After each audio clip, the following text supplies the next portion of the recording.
All right, we're officially live. I'm so excited for today.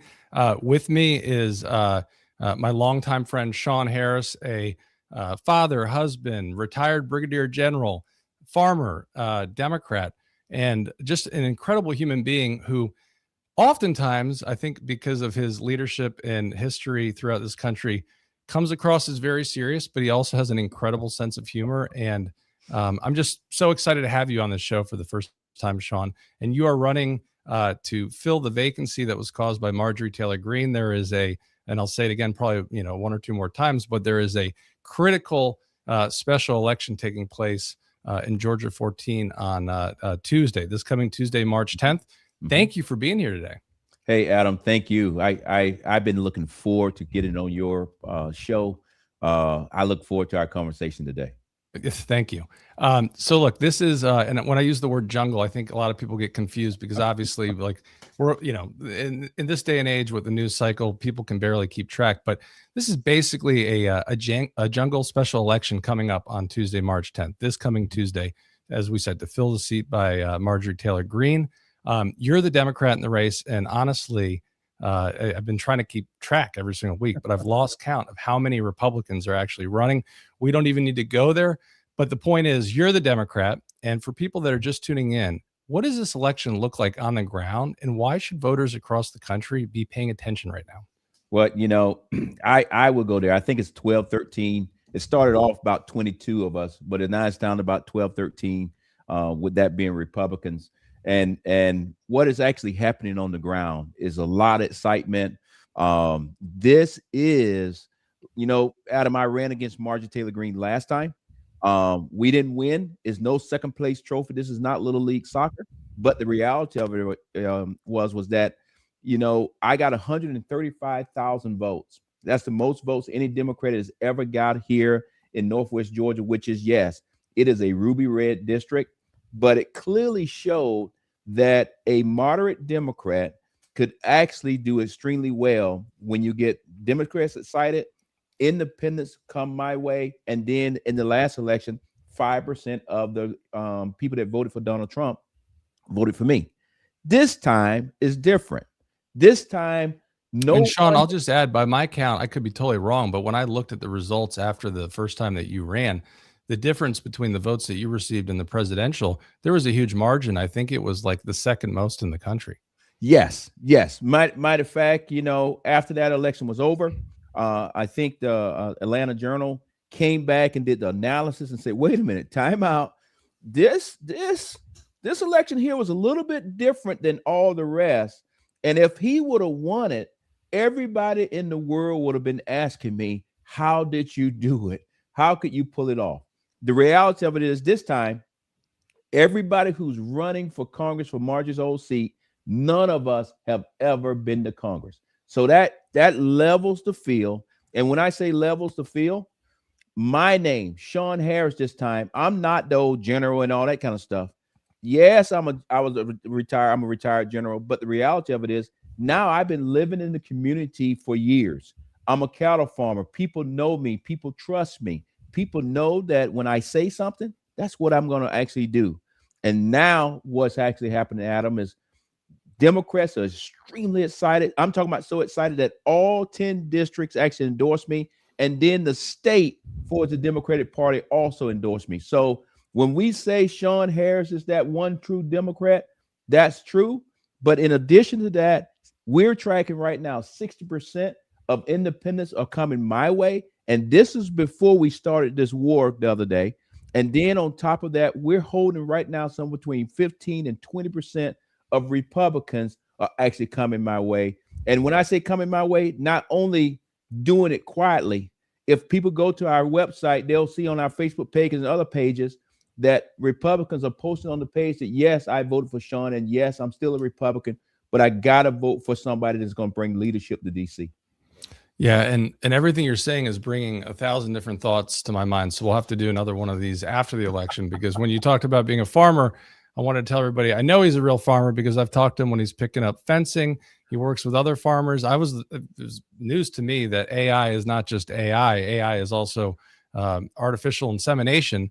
Yes. when you're out there with the cows. And I know that you and a number of farmers have been doing some really innovative things out there. Anyways, we'll get to the farming piece too, but you served as brigadier general in the Army and spent decades in service to the country. Most people with that kind of resume never imagine themselves running for Congress. What made you decide this was the moment to step into politics? Well, I tell you, you're exactly right. I was blessed to start off in the United States Marine Corps enlisted. I like to always let people know that my career started off as Private Shawn Harris. That's who I used to be. Then I went on to be Sergeant Harris. Then I got out, went to Tuskegee, became a second lieutenant, and then worked my way on up the ranks all the way to brigadier general, and served in combat, led men and women in combat. All of those things helped me become who I am today. But Adam, what I would tell you, my dream has always been just to be a farmer. I just wanted to raise cattle. And then when I got out of the military and came back here and started this cattle farm up here in Northwest Georgia, it was Republicans that were veterans, that were friends of mine, that came in over here, was helping me put up fence. And they said, "Hey, Shawn, man, you still got too much fire in your belly. You still got too much leadership. And oh, by the way, you still know too many world leaders around the world based on the things that you have done in the latter part of your career." And they said, "You should run against Marjorie Taylor Greene." And I turned around and said to them, "Guys, that's not my world. I don't want anything to do with it." And they said, "No, we think you should jump in it." The crazy thing is, the first time in my entire life, Adam, that I actually had to tell somebody that I was actually a Democrat, because for your audience to understand, in the military, we do not talk politics at all.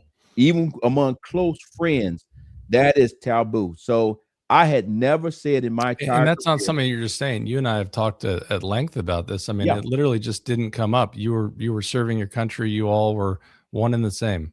one in the same, and that's what you have to do, because we're sitting in harm's way, and the last thing you need is that. But when I told them that I was a Democrat, I thought they would actually leave me alone, and they doubled down and said, "No, you are the right person, and even though you're a Democrat, we will still vote for you and support you."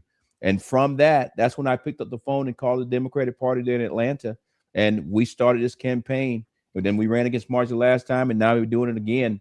And but the difference is, this time, those Republicans that actually helped me get into this race, or encouraged me to get in this race, they have went and talked to more and more and more and more and more Republicans and said, "Hey, Shawn is not a Republican.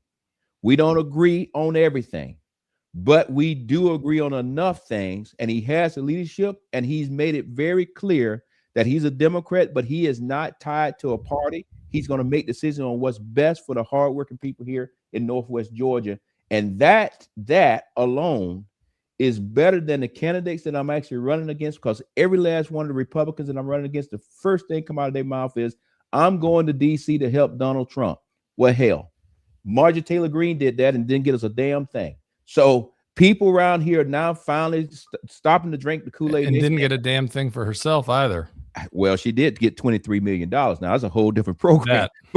No relationship with Trump. I don't think anybody can discount what you just said, though, in terms of if anyone is skeptical in terms of Republicans or former service members who would be supportive of you, knowing who you are after hearing that you're a Democrat.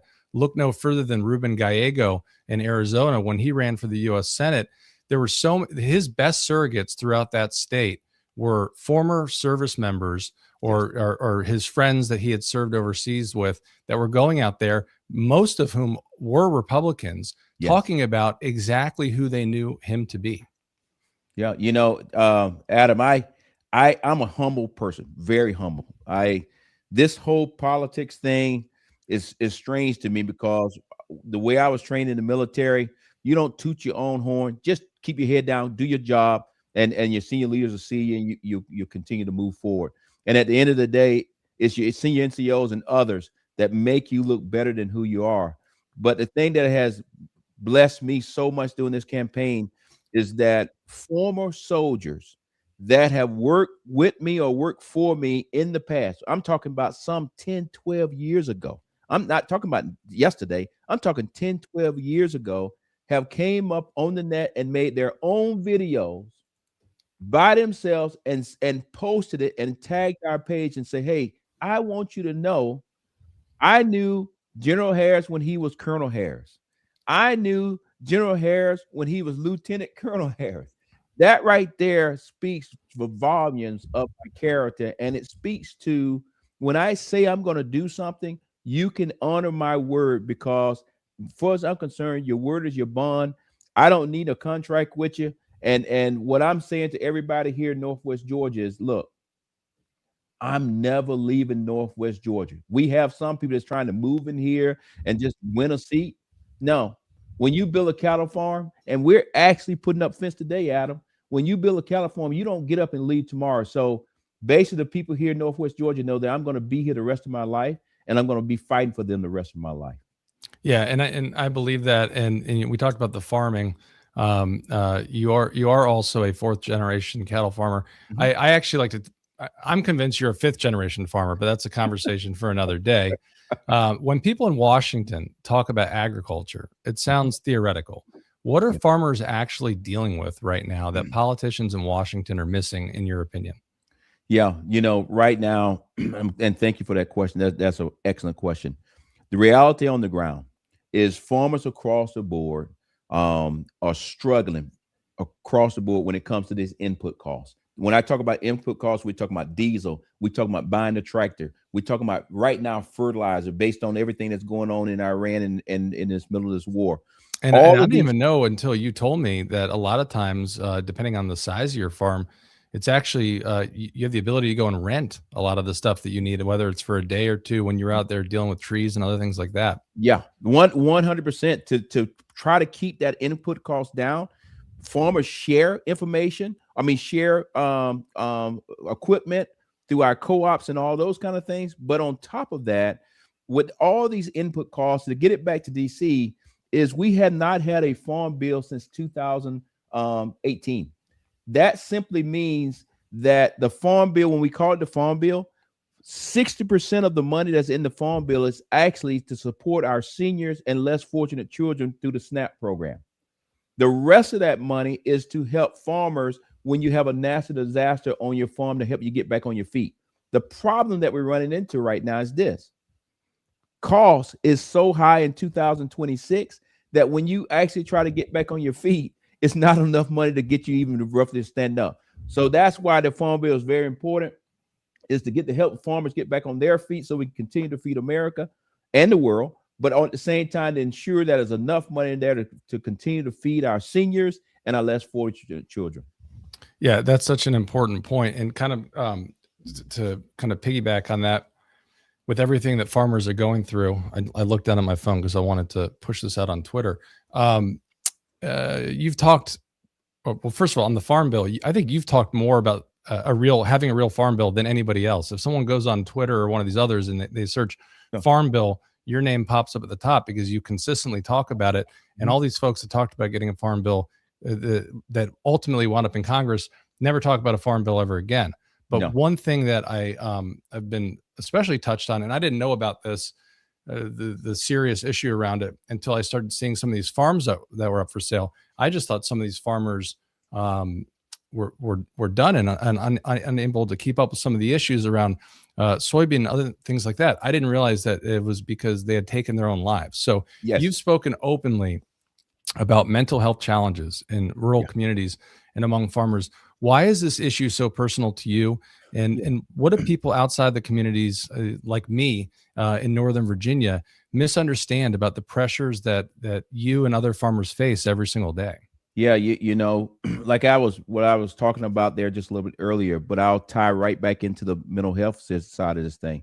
Every day right now, because farmers are out here struggling, the banks are saying, no, we can't extend you out for another year. 53 farmers per day lose their farms across this nation. 53.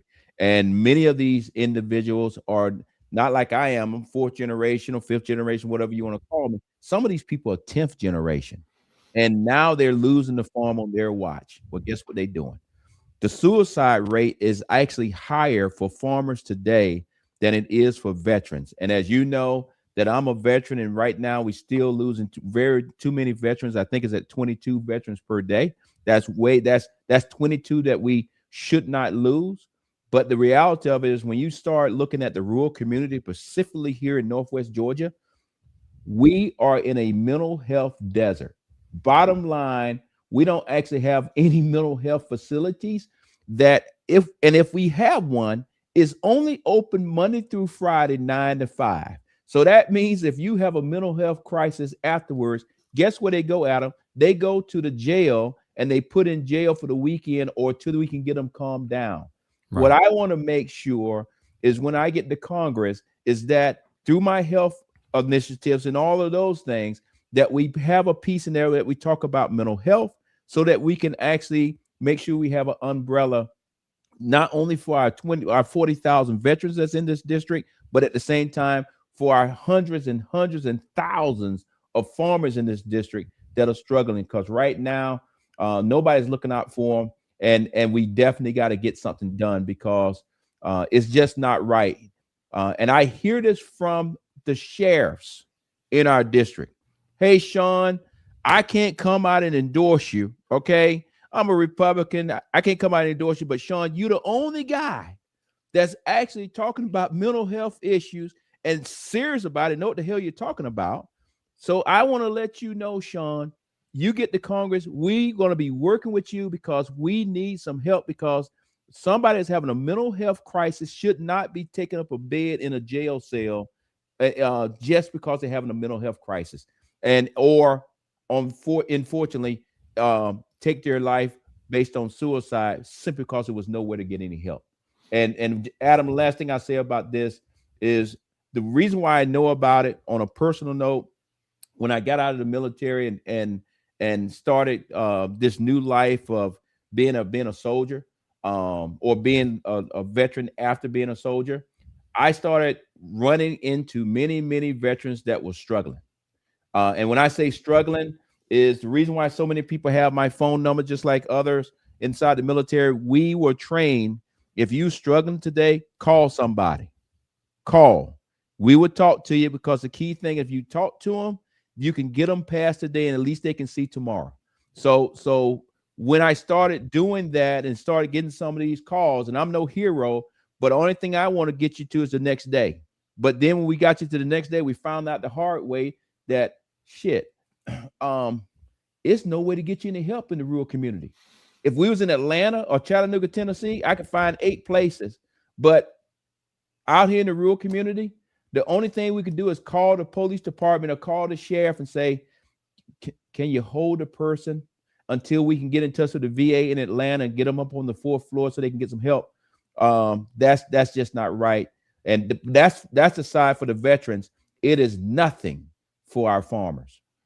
Yeah, and it's an issue that affects every corner of this country, including your district. In the 15 years that I was a reserve with DC Police, I was one of the first crisis intervention officers, and what that was they wanted officers that were trained specifically to try to respond to some of these calls, especially where there was a potential suicide, to mitigate it, because so often you have these officer-involved shootings where people just want someone to talk to, and they need help, but they can't get help, and they've tried everything. So I'm grateful for how much you've spoken out on that. And for those that don't tune in, every 7 a.m. on Friday, tomorrow morning, Shawn has a show, Voices from the Dirt Road, and he constantly, week after week, puts up that phone number, and I'll do the same at the end of the show for those that do need help. But having you there and fighting for those people, I know that you won't forget about them. And Adam, if I could just say this, because I'll be remiss, this week, I think we're on day 5, day 6 of this war that we got in Iran. As a general, hey, people love to talk about the rank, but rank is rank. You're just a regular person. But as a general, many of the people that are fighting in this particular war right now is from CENTCOM. CENTCOM is my last command. I know the leaders personally. And I've seen you on TV talking about them I prior to Iran. Right. I know these guys personally. I know many of the leaders that you see in these different countries personally. I had to catch when I put this show back up, I'll put that clip up of you talking about the firing on the boats and in Venezuela prior to Maduro. Yeah, but only reason I bring this up is it still deals with the mental health side of this conversation. Is when I saw where our 6 soldiers had got killed, I had a little trigger myself that I actually had to slow down, get myself together, because guess what? As a veteran, as somebody who spent time in Afghanistan and spent time in Afghanistan, Iraq, and all throughout the Middle East, and myself has spent time throughout the Middle East, I had to catch myself and say, hey, Shawn, calm down a little bit. It's going to be okay. Why are we in this war? Regardless of good, bad, and indifferent, we are getting people killed again. So I say that I'm speaking directly to my veteran brothers and sisters. It's okay to have a bad day, but let's make it to the next day. And you're hearing it directly from Brigadier General Harris. Hell, I have my own bad days, because those years in the military running around in the combat zone, those days will always stick with you the rest of your life. So don't feel bad if you're starting to have some bad feelings based on what's currently going on now. Call a buddy, get some help, and we'll make sure that you get to the next day. So I just wanted to make sure I get that out. No, it's such an important point, and everyone is affected, not just being citizens here in this country, but we all have family, friends, neighbors. The stories of the first 4 that they announced, I went through every single one. The 39-year-old mother who joined in 2005 and had extended and had just talked to her husband 2 hours before. The young 20-year-old man hearing his father, talk about how he cared more about their safety when he was overseas than his own, and was constantly checking in, to make sure that his family back at home in the Midwest was okay. These are incredible people, and we need to make sure that we highlight every single one. Hopefully, I don't want to see that number climb, but of the 4 of the 6, it's just truly incredible human beings. Yeah, and the reason why we only talk about the 4 right now, we're still going through the process, notifying those other families, and as soon as those families are notified, then those names will be released. Typically, it's at least 24 hours and after everyone's been notified. And I would be remiss, because I know some people out there, when they hear the Army, hear the Marine Corps, hear Navy, and all of these different things, these individuals that have now had the ultimate sacrifice are all reservists. I think it's important that I say that when we say Army, when we say Marine Corps, when we say all these things, we're all one big group. That's how we fight our nation wars. We don't get wrapped into if you're the National Guard, reserves, or whatever, because as you can see, when bombs or whatever fall out the damn sky, they don't care which title that you have. These are great Americans. They're doing an outstanding job for us, and we need to make sure that we continue to support them regardless if they're in the reserves, in the National Guard, active duty, whatever, because I can tell you from experience, yes, I was on active duty, yes, all these kind of things, but I did many, many years in the National Guard, but I also did many years in the National Guard on active duty. And I just want you to know that it is a lot of reservists and National Guardsmen, just like active duty, that's currently in the Middle East, that's currently fighting today, doing an incredible job for us. So I just want to make sure that people understand that the person that you may see next week walking around Walmart or Tractor Supply could have very well been in the Middle East a week ago. Yeah, I mean, I think at least 1 or 2 of these individuals back at home doing their regular job. That's that tough piece of being a reservist or a National Guard soldier, that you have to try to balance both worlds. I think they said one of these individuals was scheduled to come home maybe like 2 weeks later. Correct. Shawn, this is like totally off the cuff, just a question that I have for you. I'm not sure if you know the answer, but when I joined the police department, they took a photo, and 100%. I know what you're going to ask. Yeah, and I said, is that for like the ID and all that? They're like, this is a photo that you never want to see again. You never want your family to see again, and so forth. When I saw those service members all sitting in front of the same consistent flag, is that the photo that they take? That's a death photo. Yes, that is the death photo. When I was a commander and I was taking my team with me into Afghanistan, we knew the rate of loss. I mean, I don't want to get too deep in it, but we knew the potential of how many of us could be killed. So the way I had us do it, we took our death photo. The death photo is there. But then we flipped it, and the lady that was taking our death photos, she also said, "Oh, y'all guys bring your families up," and we took family photos. So we left, the family had a nice photo. They felt good about it. Our spouses never knew that that first picture that we took would be the photo that you would see on the national news and international news if you got killed. Yeah, And it's not something that we're talking about at the police department either. that's how we kind of push it down. And yes, you're right. The police department, FBI, CIA, everybody, we all know we have to take that death photo. Yeah, I had not thought about that in probably 20 years until I saw the photo of them, and they were all in front of that flag, and Correct. Correct. looks similar to what we have taken. And so many times when soldiers has been back and forth, they know the deal. But sometime when you 19, 20, you have no idea what this photo is all about. You just Right. somebody told you sit in the chair, look at the camera, click, and you get up and keep on moving, not knowing that okay, this could be you someday. And you're exactly right. One of the individuals that at least been named, I think the female was supposed to come home in less than 2 weeks. Yeah. That's just none of us know what our last day gonna be, but at least she was serving her country, and we're extremely proud of her and everybody else. A mother who enjoyed rollerblading in her spare time. Yeah. Rest in peace. Yes. We have just over almost 7,000 people on different platforms right now. If you're just tuning in, this is Shawn Harris. He is a father, a husband, a farmer, a retired brigadier general, a friend, a great guy. He is running in a special election primary for a vacant seat that was vacated by Marjorie Taylor Greene when she resigned. The election is Tuesday, March 10th, this coming Tuesday. And Shawn, and thank you to all those tuning in. We'll make sure that you have the website and everything. We'll just actually put out the website right now, just so they've got it. ShawnForGeorgia.com.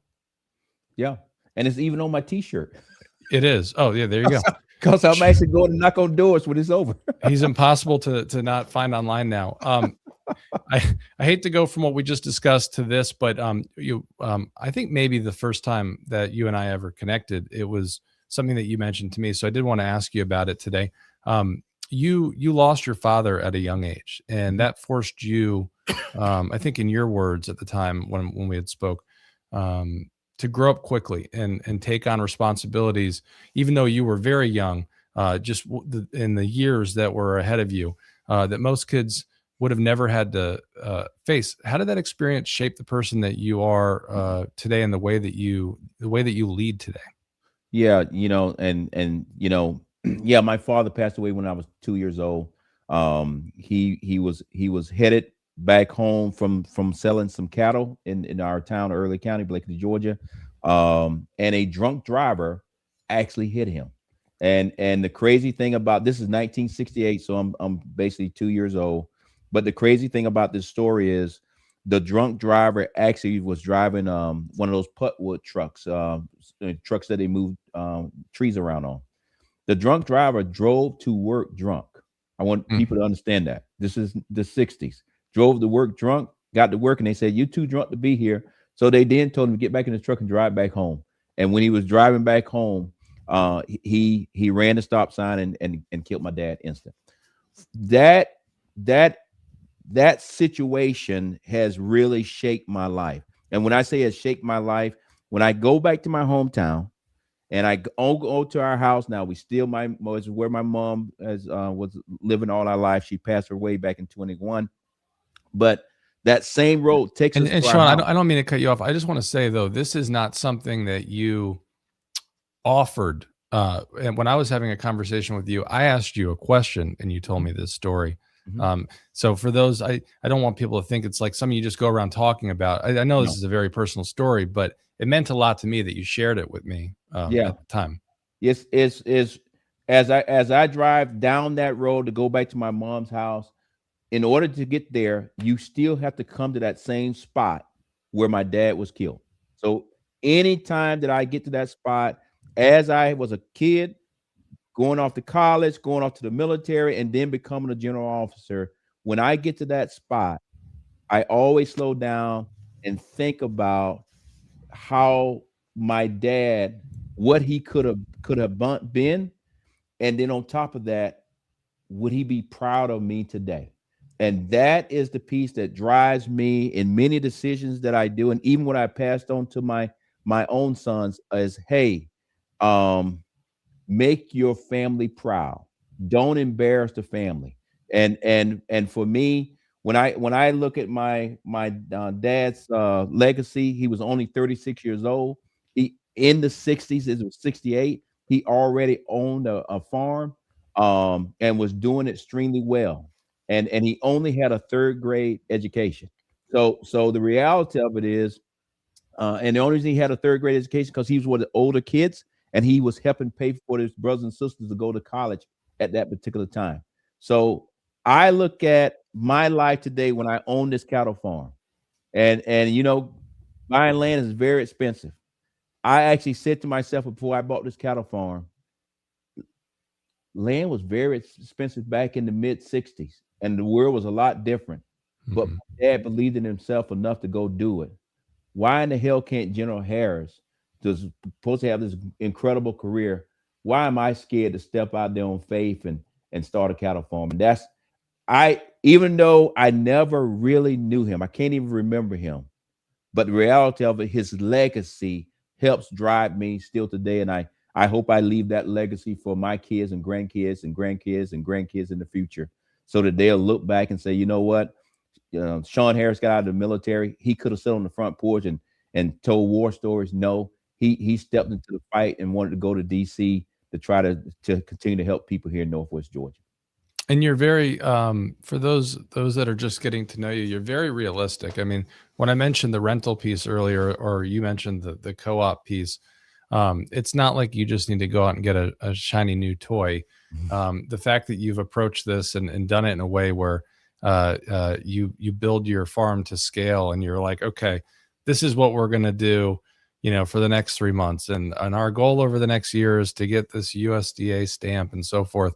I think that that your father is and would be very Yeah. very proud, because I think that you have a very straightforward approach to stuff where people bite off more than they can chew, and you've done it in a way that you will be able to leave something Yeah. to your kids. Adam, when we talk about the farm, or when I talk about the farm, not only do I want to leave something to kids, and I think everybody has that same thing, but I also want to be a beacon in the community that if you were scared to go and ask maybe somebody that works directly for the government a question, you can come over here to our farm and say, hey, Shawn, tell me how you did this, this, and this in a very down to earth way. And our farm becomes an example of how you can do it. And you're exactly right. You in this farming business, you have to set goals, but setting goals is easy. I'm not sure if the camera could pick it up, but it's actually hard work built right into my hand where we actually out there doing it. So you But can't just talk about it. You got to actually go out and do the you hard actually got to do it. work. But to draw a parallel, I know I'm going off on a tangent here, but you've actually done that with your campaign too. So again, for those that are just getting to know you, when there were deadlines to apply for money for farmers and other things like that, I didn't see any of that coming out from Marjorie Taylor Greene's office, but you were doing everything you could to put out those deadlines, put out the office, make sure you arrive there early. This is where you need to go. And to some extent, I think that you've actually supplemented the existing representation during the course of your campaign, and then now there's just no representative in a vacant office. But Yeah. I think that what you've done on the farm, you've also done and translated through your campaign. Well, Adam, you mentioned it earlier. My podcast, Voices from the Dirt Road, that thing is not even political at all. That podcast was put together strict, like you said, to make sure that we can get information out to farmers, get information out to anybody across the board of what's going on in the rural community. Because, in my opinion, everybody's talking about what's happening in Atlanta, and nothing wrong with that. Nothing's wrong with that. However, nobody's talking about what is actually happening out here in the rural community. And that just so happened is where I live. And just so happened that is the district. So I want to make sure that when information's coming out and the Atlanta news don't even bring it up, is that the rural community says, oh, I had no clue that this deadline was coming. And I missed it simply because nobody told me, because most people that's out in the rural community, we're not sitting around watching TV all day. And usually, these are true stories. I mean, for folks that you go back and look at these deadlines, I think the one was in December. Yes. You search for it and it's like, you might see something about it on Ag Day, and then you see something from Voices from the Dirt Road. I mean, there just were not a lot of people pushing this out. And that doesn't even, that's a story for another day, but that doesn't even take away from the fact that, like, you know, that was probably not even half the money that should have been allocated. And they put, I think, $1 billion aside for a billion. It started off with 11 million. It was like 12, right? And then they put aside 11 and kept one. Over. Yep. So you know, we farmers are in hurt locker right now. I think it's roughly about 30 or 40 million dollars that they need just to dig out. So this is just a little drop in the bucket, and whatever I can do from that particular podcast, but whatever I can do from a congressman that I know it's people would say, well, Shawn, when you go to DC, what committees you want to be on? Well, you don't get to pick, but I will say to the senior leadership in DC, the Republican senior leadership and the Democratic senior leadership, hey man, put me somewhere on the ag stuff, because that is what is the number one thing in this district. Yeah, I know you're probably going to have me do some foreign policy. You're going to have me do some other things, but because my district is so rural, put me there. And then the other thing I throw out there, Adam, we talked about the farm bill. We talked about all these kind of things. But here in this district, something that runs across the board, regardless you're a Democrat, Independent, or Republican, is PFAS. That thing runs from Dalton all the way through Rome, and then really all the way down to the Gulf. We talked about this on the podcast, but the reason why I bring it up is because when I get to Congress, one of the things that I want to do is, as we working our way with this farm bill, and the farm bill has just came out of committee, but I don't think it's going to make it through all the way. So when I get there, I want to get there and work with them to get an amendment to say we need to address PFAS. We got to figure out how we're going to fix it and hold people responsible. But I think the farm bill is that mechanism that we could use to at least get started, because right now, I think when you look at our district, we have some farms that you can't grow anything on. You can't eat the animals. Then if you can't do that, then I'm not sure if you even got a farm anymore. And then on top of that, we got people right now with massive health issues from cancer. And I think we need to have some more money put in there for research. And again, Adam, all of these things are not being talked about when you look at the news in Atlanta or Chattanooga, Tennessee. That's where our news come from. But because it's affecting rural America, that's why when I get to DC, I'm so passionate about rolling my sleeves up and going to work right now, getting it done, because what I've told everybody in this district, just like General Harris was in the military, the reason why they gave me some awesome assignments to get things done is because I know how to get results. And that's what I plan to do when I go to DC, is get results. And the way you get those results, you work with everybody across the aisle, no matter what T-shirt they got on. We're here now to go to work, and that's what I plan to do. Yeah, and for those that are here that know me, I can vouch for you always being early and demanding results. I had two different thoughts on this. I want to keep this quick because I know that you need to knock on doors today. Yes. So hopefully we'll take this and this will get the word out. It'll come back to me, but let me move really quickly, because as a retired brigadier general, I think people do want to hear a little more. Actually, I know my thought on your podcast. I want to say, some people will say, are you a candidate? Are you this? Are you a podcaster? Shawn's a friend of mine. And this show has been incredibly helpful to farmers, not just here in the United States, but as far as Australia and other places. Argentina likes to pay attention to what Shawn is talking about when it comes to beef. But the point is that he has made $0 on that podcast. This is not a podcast that has ads, that is generating revenue. It's free. It's available. He makes $0 off of it. So check it out. 7 a.m. tomorrow. It's on all his channels, Voices from the Dirt Road. But I just wanted to put that out there because, you know, there's lovely trolls online and they'll say, oh, you know, he's just doing this for this. Actually, if anything, he's probably lost sleep and lost money over it, but he knows the importance of it. So Shawn, with the United States now involved in this widening conflict with Iran alongside Israel, Americans, they're paying very close attention to leadership and decision making. As someone who commanded troops, and we talked a little bit about this, but how do you look at the current moment and what concerns you most about where things are headed today, whether that is strictly in regards to Iran or just, you know, the world as a whole? Yeah, and Adam, thanks for that question. This is a very serious situation, a real world situations going on, and so I'll answer the question with two different hats on. I'll first answer the question as a retired general, and people can see what I say when I'm on CNN or whatever News Nation or whoever I'm on. But from that side of the hat, yes, Iran leadership is very bad. They're not good for the people, not good for the world. They keep the Middle East in an uproar and all those kind of things. What I will also say that is my last assignment was Israel.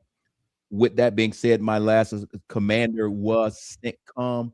That is the arm of our military that fights most of the war, fight all the wars in the Middle East. And so Shawn, for those that are tuning in, I just want to put one little asterisk because I've you know, doing some research coming into this and seeing some of the stuff you said recently.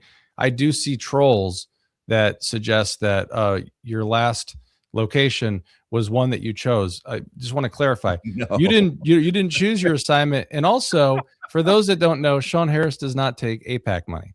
No, I don't take any AIPAC money. And in order to be assigned to Israel, and you did good work in Israel, for the record. Thank you. Yes, we did. You did incredible work and train. I mean, I've seen some of these photos of folks that you've trained, and I think one of them actually that you trained overseas ended up being local that you reunited with. Yes.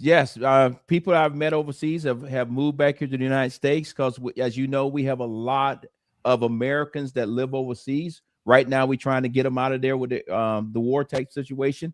But what I would say is this: no, I was vetted, had to go to school to learn Hebrew, understand the culture, and at the same time, go to do the job. But that's here nor there. What I was going to say is the military side of this house is doing an awesome job. Our soldiers, airmen, Marines, Space Force, everybody's doing an amazing job. So let's keep them in their prayers and keep moving forward. I think we will win this war militarily. Okay. Now let me put on a different hat and go back over to being Congressman, potentially Shawn Harris. The question now comes into play on the political side of it is the president of the United States needs to come forward to the American people and actually present his case of why are we actually in this war? And then since we're in this war, what are the objectives or his goals that he wants to meet? And then how do we define winning? And if we are defining winning, how do we know when we're going to get there? He's currently said it may take 4 to 5 weeks. With that being said, as you know, Adam, I think Congress voted last night or today on the war powers. I think that thing is probably not going to pass. But if it does, I don't see President Trump actually signing off on it and holding anybody accountable. The last piece that I would say on this is regardless if you're a Democrat, Independent, or Republican, our children and our grandchildren are now in harm's way. Period. We, as Americans back here, should at least ask the question, why are we doing this? Is it in the interest of the United States? Was it us that decided to get into this war, or was it Israel doing something to get us into this war? So I think where we're currently at right now, these are the questions that need to be asked. I think I put it directly at the feet of the president of the United States, that just like he did the State of the Union a couple of nights ago, He needs to come on TV and explain to the American people where we're at, not all these tweets. Explain to the American people, because now our most precious asset is not a plane, is not a tank, is not a ship. It is our soldiers. We have clearly moved into soldiers dying. If your definition of a war is whatever it is, guess what, friends? When people start getting killed, you are in a war, period. And that's clearly where I'm at right now, is that on a political side, we could actually lose this war politically here in the United States, but also around the world, as you start looking at our friends and allies are starting to say the same questions that I just said earlier. So I say to that, Adam, the military is doing an awesome job. I think we're going to win it. That's no doubt in my entire life. But on the flip side of the coin, we could also lose this war politically. And I think the reason why we can lose it politically is because I put it right at the president. He needs to come and explain to the American people. And I encourage him to do that today. Today, he needs to come and do it. Yeah, it's so important. And this will be the last question, because you're going to go knock on doors. I'm so glad that you used the word war, and you did it multiple times, because what I'm seeing in Washington right now is a number of people who are using the word war when they want to sound tough. And then when they're asked an important question by a reporter like Caitlin Collins or others, all of a sudden, when there's a consequence, they don't want to call it a war. So with that, you've served under Republican and Democratic administrations in the military. When you look at the current leadership, and you know, when I thought about asking you this question, I actually thought about in an interview where I had actually heard you talk about Pete Hegseth a couple months ago. But when you look at the current leadership of the Pentagon, and I'm going to call it the Department of Defense Secretary, I'm not going to call it war. Pete Hegseth, what do you think the public should understand about how defense leadership actually affects the men and women serving every single day? Yeah, you know, the current Secretary of War, that's what he calls himself, is in my opinion, is not qualified to do the job.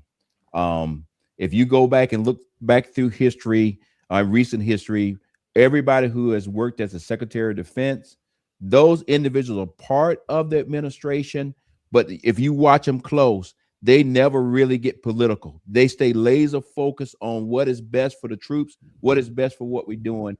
And if you go and look at Pete's thing that he just did the other day, it was a clear difference between what Pete was saying versus what the four-star general was saying.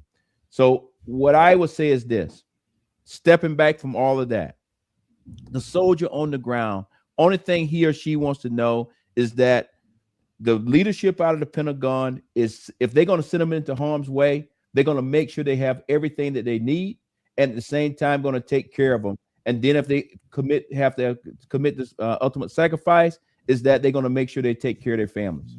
With that being said, I would just say that I said it publicly before, I'll say it publicly today, and I'll say it publicly tomorrow, is that our current Secretary of War is completely over his skill set. He needs to resign. We need to get somebody else in there that clearly understands the level of working at the Pentagon and also being a leader of the world's most powerful military. And what does that mean? Because when you're the world's most powerful military, you don't have to boast. You don't have to use cool words like, we're going to destroy, we're going to do this, we're going to do that. No. Or advertise so much of what you're planning on doing in the coming days and putting our folks at even higher risk. Correct. My mom used to say to me when I played a little football in high school, when you score a touchdown, stop dancing around. If you've been there before, act like it. And guess what? Our military is the most powerful military that walks the face of the earth, and we just didn't get there today. So damn it, stop acting like this is our first day.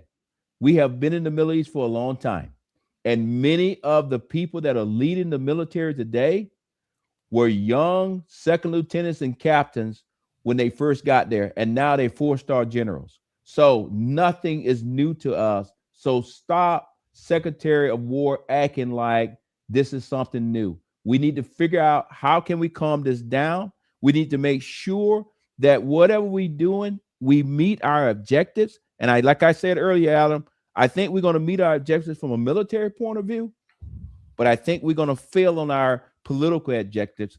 And I look forward to getting to DC. If President Trump and his team is right, they will have my support. But if they're wrong, they will also feel the pressure that I put on them to say, wait a minute.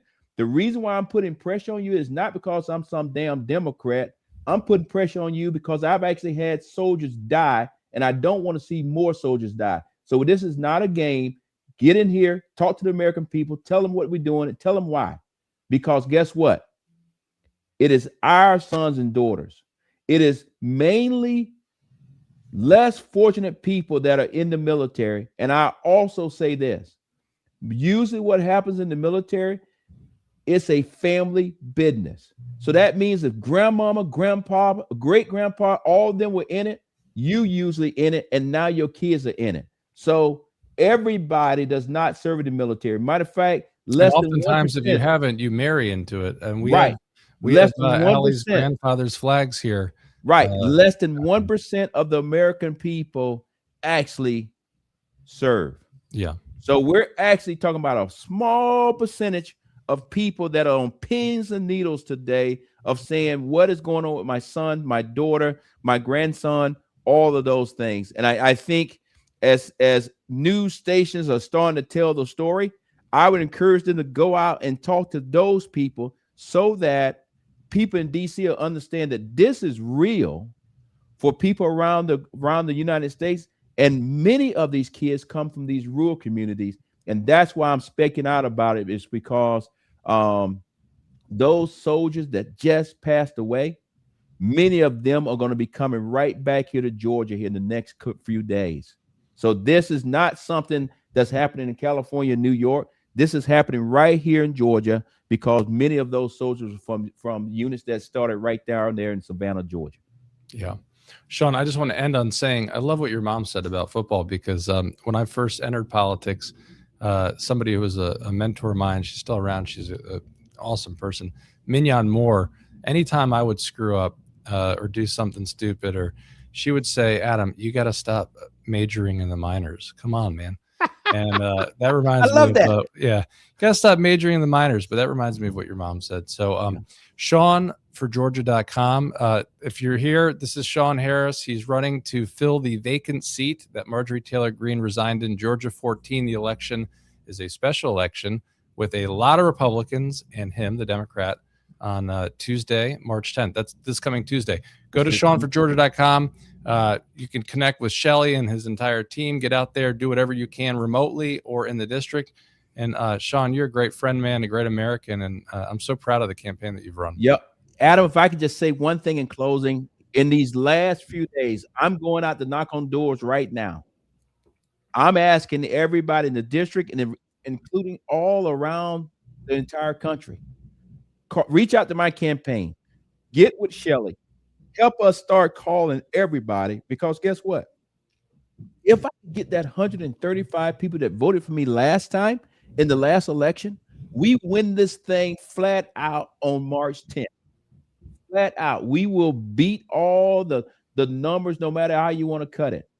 But I need the help of people calling, people knocking on doors, people sending small donations, whatever it is, because not only are we fighting for us here in Northwest Georgia and the people in Northwest Georgia, but when we win this thing, this will be something great for our entire nation across the board.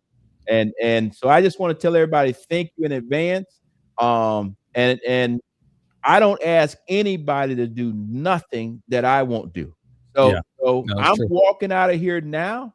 I'm headed to go knock on doors, because we're knocking on doors today because it says it's supposed to rain tomorrow on Friday. And the next time that we actually get a chance to make a difference is going to be Tuesday. So today is the day. And something I always say, Adam, you could use it. Win the day. Yeah. Period. Shawn's win the day, win the week, win the year, win the hour. I'll say this, and you don't have to use it because I know you've got and this is not a knock on Republicans. You've got some incredible Republicans stepping up and supporting you. But I always say Republicans don't win elections, Democrats lose them. And there are so many people that are in South Carolina or in Tennessee, other areas that are in a position, if you can, get out there and go knock on some doors. Shawn's got an office and a whole team on the ground of people knocking on doors and doing stuff. If you're remote, again, he mentioned Shelley, go to ShawnForGeorgia.com to support him. And we can't take this for granted. One thing that Michelle Obama said over and over was, if you can just find, and this is, Shawn, I know you got to knock on doors, but I just want to add this too.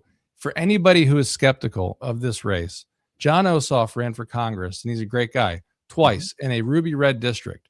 And then a woman came along, Lucy McBath, and it was a very similar situation to what is happening right now in Georgia 14. So if all we have to do is step up. Michelle Obama was like, find another vote here, find 3 votes in this precinct. It makes a huge difference, especially when you're talking about one Democrat, multiple Republicans. And it would be wonderful to not only send him to Congress, but help him avoid a runoff. So again, ShawnForGeorgia.com. Shawn, you're a great guy, man. And please send our best to your better half. And yes. We thank you for your time today. Thank you. Have a good one. You too, man. Good luck. Thank you.